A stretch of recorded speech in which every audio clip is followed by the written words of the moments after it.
Welcome to the latest episode of Five on the Floor on the Five Reasons Sports Network. Thanks for joining us on your favorite podcast app. On Apple, recommend Apple Podcasts, and on Android, we recommend Spotify. Also, check out the Five Reasons YouTube channel for content across the South Florida sports spectrum. Also, you can check out Off the Floor. We added a new channel on there today. We can always add channels. We can do whatever we want there. We got a Eurobasket channel, so you can follow it with us. You want to watch Jovic, Larson, talk about it, it's there. So check it out.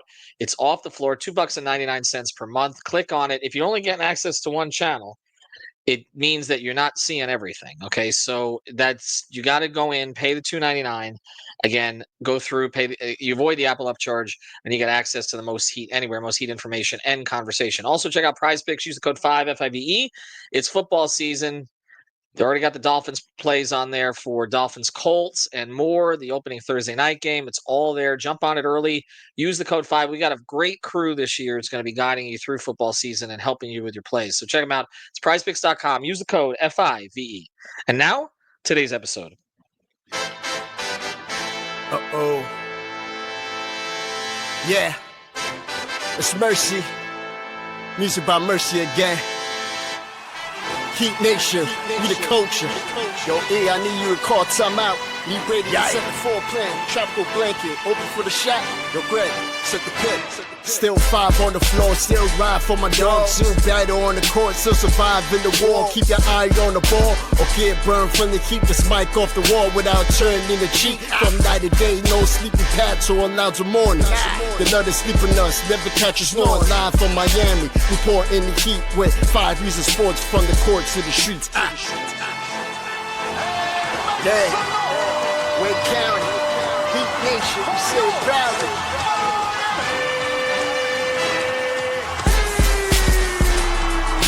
Welcome to Five on the Floor, a daily insider show on the Miami Heat and the NBA, featuring Ethan Skolnick, Greg Sylvander, Alex Toledo, Brady Hawk, and others from the Five Reasons Sports Network. Also, make sure to subscribe to Off the Floor for the most heat anywhere.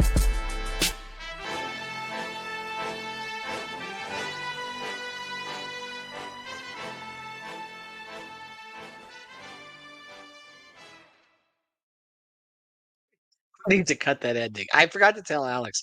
Anyway, today's floor plan. I'm Ethan Skolnick. You can follow me at Ethan J. Skolnick at 5 Reasons Sports. We got Greg Sylvander. You can follow him at Greg Sylvander. And we're starting to get projections for next season.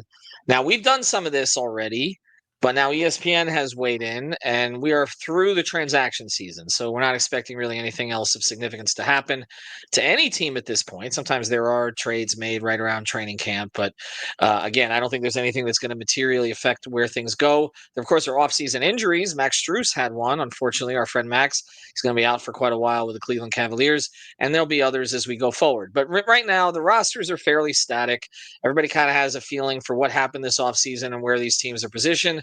And so ESPN has weighed in. So we're going to go through it.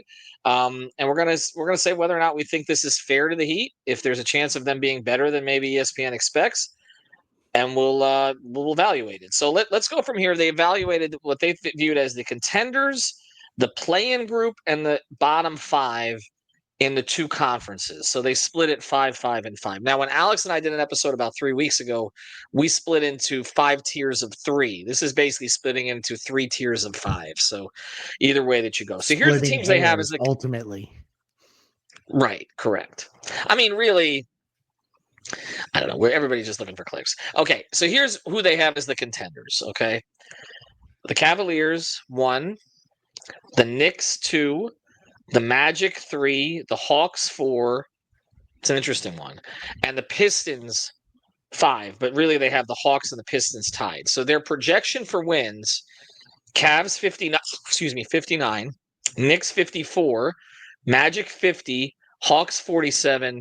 Pistons 47. Let's just talk about these teams first before we get to the next group. First thing, Cleveland winning 59 games would not be all that surprising considering what they did in the regular season last year, but they did just lose Strus. So I don't know if they wrote this before and after. I don't know that changes their win total that much, but part of their strength is their overall depth, cohesiveness, etc. Max is a connector player for them and one of their better shooters. Doesn't help. I mean, he's not going to be out for the entire season, but he's clearly going to miss probably the start of the season. And look out for Malik Beasley potentially ending up there. Yes, but I want to be clear on one thing with Malik Beasley, because there was a report that came out this week, and there are some of these, there are aggregators, and then there are also aggregators who then try to be reporters, and you got to decipher. And there's a couple people who put out reports about Malik Beasley this week that he was somehow cleared by the FBI, and there were going to be a lot of teams interested in him. And those reports were a clear agent plant, and I would have known this anyway, but obviously the Heat are tracking that situation because they're tracking the Rozier part of it. So, there's awareness of what's going on with that investigation. I can tell you Malik Beasley has not been cleared yet. Doesn't mean he won't be, but he hasn't been yet. So again, I just jump in there because people have to be careful about these reports. Agent throws it out there because he wants to get a little bit of buzz, and then all of a sudden you've got, amateur news gatherers who are like, okay, whatever the agent says. Agents lie a lot. Okay, all right. Anyway, the contenders. The Cavs, 59 wins. The Knicks, 54. I don't think anybody could dispute that the Knicks are a top 3 team on talent in the East. Yeah.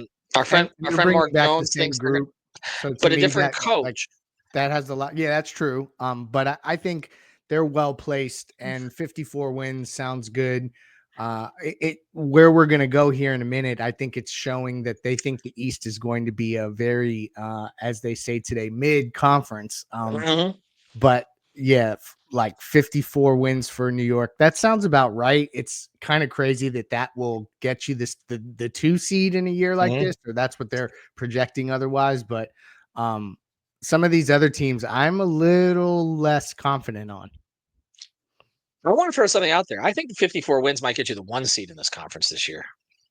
I don't think any team's winning 60 games. I really don't. I don't think the Cavs are that special. I think, again, a lot of it was their connectivity last year. They've got obviously good players. Mitchell's a great player.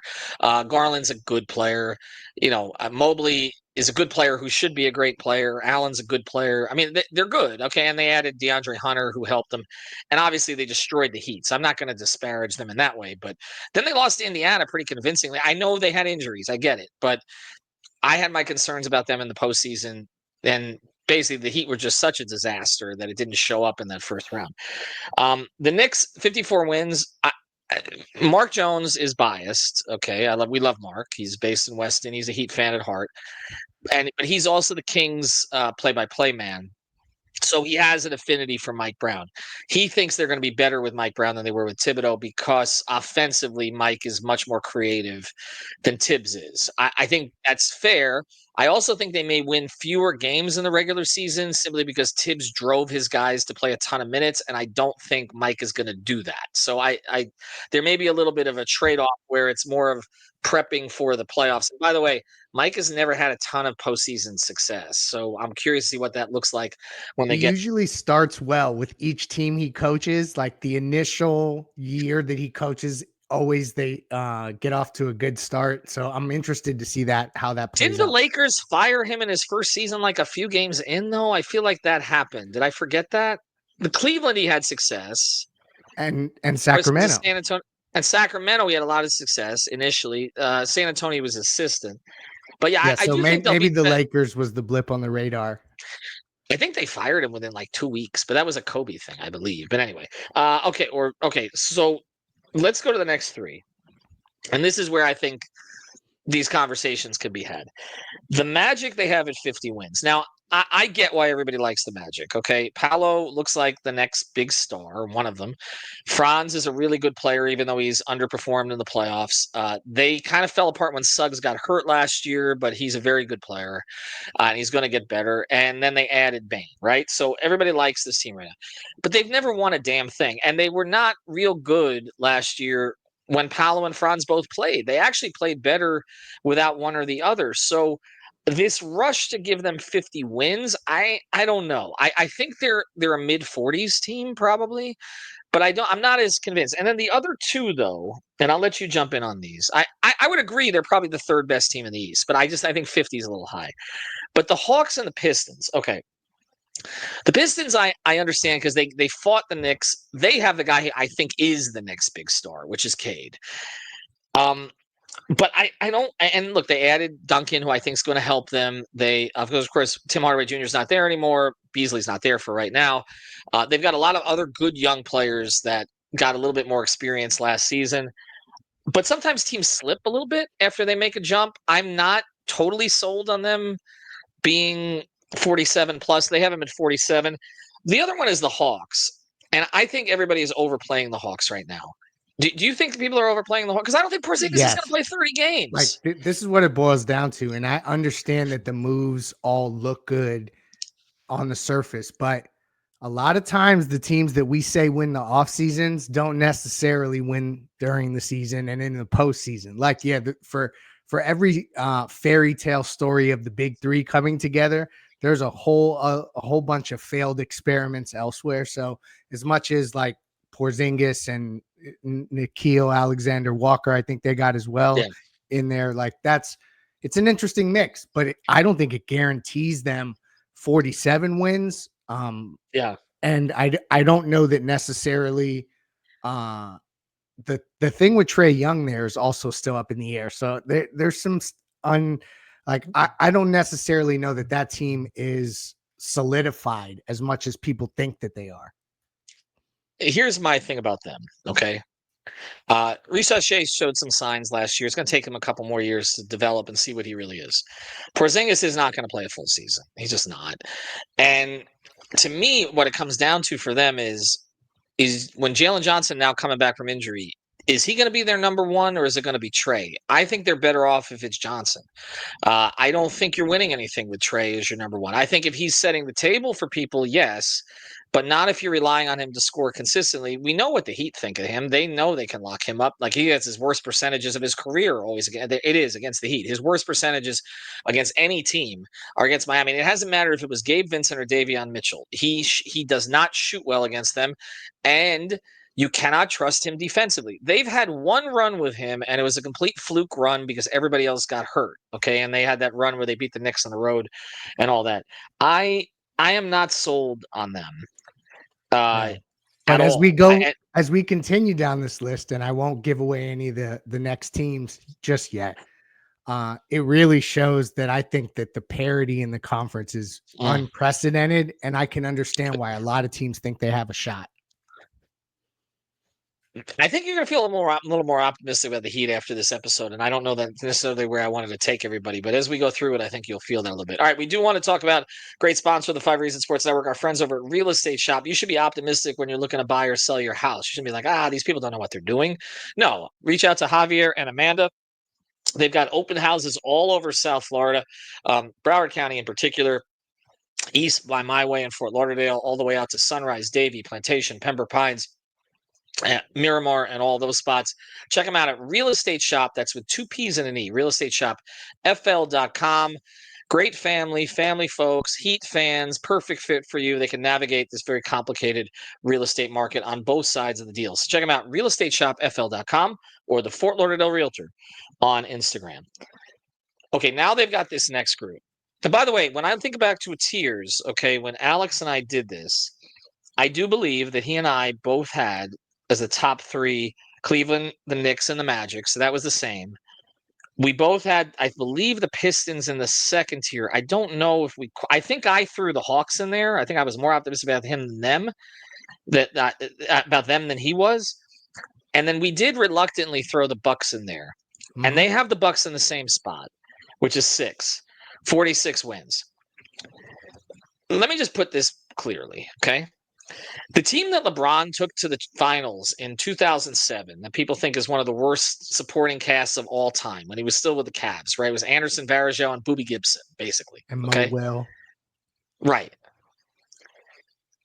He had a better supporting cast than Giannis has this time. That team they've put around him is trash. Okay, what is it?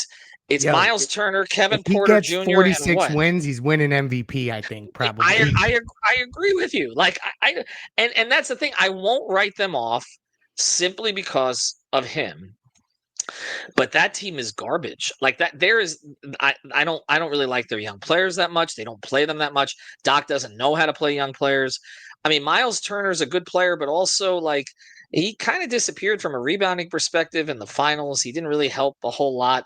I think they're going to be somewhat he was a better fit where he was, I think, in Indiana than he's going to be in Milwaukee. I I don't don't know if think you he can really trust wanted Devin to Porter leave Jr. either, honestly. He didn't. If they'd offered him the money, they didn't want to pay the luxury tax after Halliburton got hurt, essentially. I don't really. I don't know. 46 wins to me, again, if he gets 46, you're right. He's a top 3 MVP guy. But I think there's just as good a chance that they get off to a slow start and he asks for trade and it spirals. And so I would not play.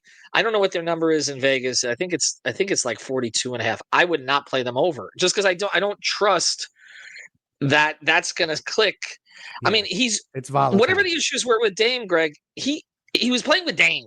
Okay, like there's no Dame there anymore. There's no Middleton there anymore. Drew's obviously gone from before. Portis isn't that good anymore. They got I don't know. Kuzma. That's right. They got Kuzma. Is Portis even still there? Did they? Yeah, No, no, they ended up. he's They kept him. definitely there. They refused to trade him. There were conversations of Milwaukee. I forgot who they were trying to get from the West, and Kuminga, but they didn't Kaminga. want to give up Bobby Then do it. Portis. That's what I'm thinking. There was a report about that. I don't know. It's it's August in the off season, The but craziest part about this, Greg, is if they had gotten Kuminga, who doesn't want to be in Golden State anymore, he would be their second best player. yeah, I mean, it's scary, and that franchise has to be really walking on eggshells, wondering what Giannis is going to say, because eventually he's going to go in there and need to give them direction on what to do. And I know that to your Miles Turner, I'm pointing, I snuck it out there. Miles Turner has never been an all-star, so I know that when you pay guys like that, it doesn't always pan out unless you have a lot of other great pieces around him. So yeah, that's a weird scenario there. I would not play them over the 46. All right, but let's get to the next two that they have ahead of the Heat. Not by a lot, by the way. And Greg, Alex and I struggled with both of these teams, but particularly with the first one. They have the Celtics at 43 wins. I don't see it. I don't. And I'm not the biggest Tatum guy, but they're it's not just Tatum. Okay. Again, Porzingis may not play a lot of games, but he did help them. Horford's not there anymore either. He was a security blanket for them and a leader in that room. He's nowhere yet. And no, he signed with Golden State. Oh, did he? Okay. Yeah, he did. So there's no Horford, there's no Porzingis, there's no Tatum, there's no Drew. And I'm looking at what they've added. They added Anthony Simons, who I think they're going to be looking to trade all year. And apparently he's not even starting. They're going to start Peyton Pritchard. Mm-hmm. So you're putting this incredible burden on Jaylen Brown to score. And I think Pritchard's a good player, okay? But they're putting this incredible burden on Jaylen Brown to score a lot. They have very little front court depth. They didn't even keep Cornette. I don't even know that they're really trying to win. It feels to me like they're going to try to be somewhat competitive at the beginning of the season, and then they're probably going to trade Simons, and they'll figure out sort of, okay, who's the next star that Tatum can recruit while he's recovering from the Achilles, and also Jaylen is not guaranteed to be there that long either, because there were rumors that they were looking to maybe shop the contract, which obviously is huge. I think to have them over 500, if Missoula gets them over 500, I've got new respect for him. Is their personnel that much better than the Heat's? I'll leave it there. Is it that much, as it's not without Tatum? Is it that much better? Would Jaylen Brown clearly be the best player on either team? I don't know about that. I think he and Bam are in a relatively in the same tier, although I know that the finals MVP is going to have people screaming at me about that. But it's all the other guys. And I also think that there is a system in place there that will help. The way that they get on those streaks where they hit threes could potentially get them through parts of the regular season. I could see them kind of being a scrappy group that figures out a way to be around 500 and be dangerous. But ultimately, it's a season that they're just trying to get through and hope that no one else gets injured and evaluate what they have. But for me, like the two teams, the Celtics are part of this group. So it's really three teams. The Sixers, the Celtics, and the Pacers are three teams that I think Miami has to use as real, like, soul-searching measuring sticks, because if you're not better than those teams this season with what they have going on and what they have against them, you can't invest in this group long-term, point blank. I'm with you, and I'm glad you said it that way, because you realize this. Those teams you're talking about them competing with, ESPN has all of them in the play-in. Celtics, Sixers, Heat, and Pacers. Celtics 43 wins, Sixers 40. The Heat they have at 39 and 43, which by the way would be over their Vegas number. Their Vegas number bumped from 37.5 at most of the books to 38.5 when they got Norm. It bumped by 1 win. And that would be I a think you should 2-win increase over last year. right. Okay, exactly. 'Cause they were 37 and 45. They have the Heat at 39 and 43, the Pacers at 39 and 43. So they have all of these teams as play-in teams. I don't want to get into the last 5 because I don't think they're really worth talking about. The Bulls, the Raptors, the Hornets, the Nets, and the Wizards. Okay, this conference is garbage. But you're right. If you can't finish ahead, okay, this isn't to get into the playoffs. This is simply to get to the top of the play-in. Mm-hmm. That's all we're talking about. If you can't get past a team that is missing a guy who is regarded, I don't regard him this way, but people regard Tatum as a top 5, top 7 player. I think he's top 15, honestly. But people say he's like top 5, You're top tough 7. on him. Do it in the fourth quarter occasionally. You know what I'm saying? Like, okay. I mean, I don't have quite the same bias I have against Harden, but I'm not a Tatum. Nice guy, but I'm not a Tatum guy. Okay, 40. I like Brown better as a player, by the way. I always have. Okay, I but tend I to agree with you. understand that Tatum draws more attention. Okay, so the Celtics, if you can't finish ahead of a team that has one team that has its best player out, its consensus best player out with a torn Achilles and has ripped up the rest of the roster without really adding anything. Another team in the Sixers, who I actually think has the most talent of all of these teams, but again, Embiid's going to play how many games? But their starting lineup is really potentially good if it was all there. Okay, but I Mm-hmm. don't know it's all going to be there. And plus, they hate their coach. And Paul If that's George is a really bad investment. Like, let's just talk about that. I mean, physically, correct. that's a big And mess. McCain is coming off an injury after his rookie season, so you're leaning on Maxey a lot again. Of course, they got to draft Edgecombe because they were so bad last year, but we'll see how quickly he's ready to contribute. So if you can't finish ahead of again one team with the best player out with a torn Achilles, the Pacers, another team with its best player out with a torn Achilles, and as much as we've disparaged Turner, lost Turner, although I actually think of all these teams, the Pacers will be the toughest nightly opponent because Carlisle's going to get them playing fast anyway. And I do think you're going to see pops from Nembhard and Mathurin. And then I think they'll be the kind of team that will look to selectively add over the course of the season.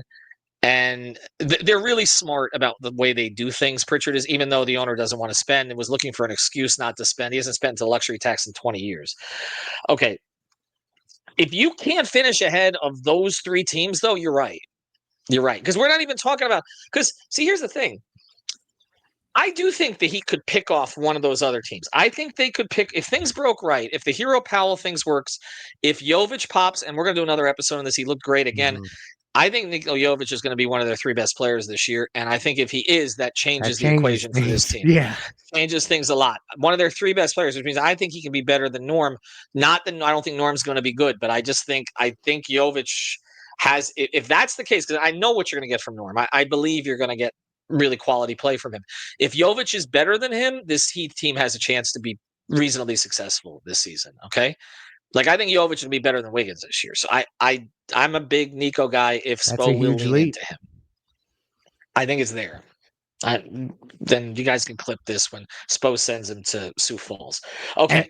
And I think when I say that they shouldn't invest in this team if they can't they can't have a better year than some of these other groups that are missing their stars, I want to be clear that it doesn't mean that every piece on the roster is not a functional, good player to have as part of the build. That's not what I'm suggesting. So you invest wisely, but I'm saying you cannot clog your salary cap go forward with a group that does not finish above these teams that are missing their best players.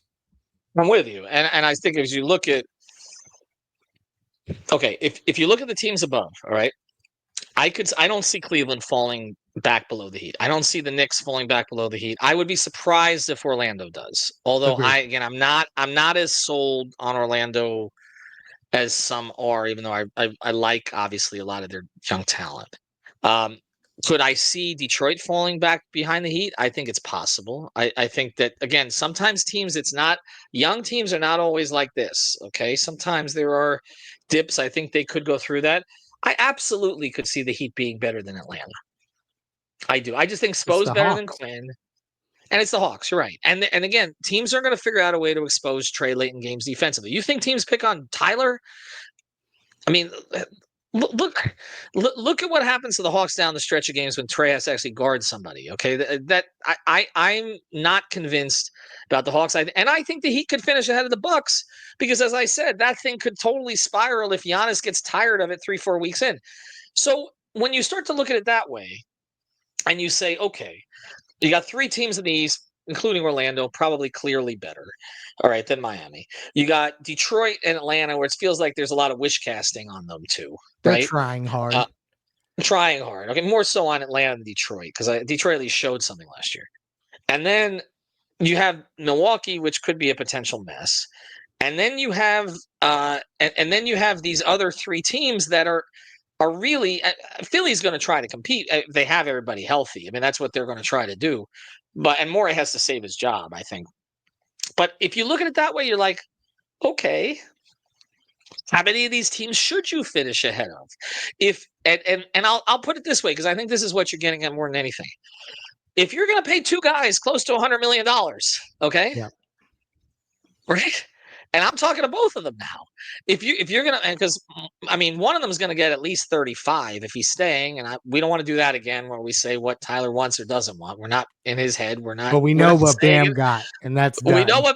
what Bam got. We know the neighborhood of that Tyler could get if he's in Miami, right? It's the neighborhood. He's not getting 5 million. We know that, right? It's going to be 35, north of 35, somewhere in there. Okay, we're not. I don't want to put a limit on it one way or the other, but if you're going to pay two guys that amount of money, and you're also giving them a guy, they've also got a guy in Norm Powell who was, borderline all-star last year.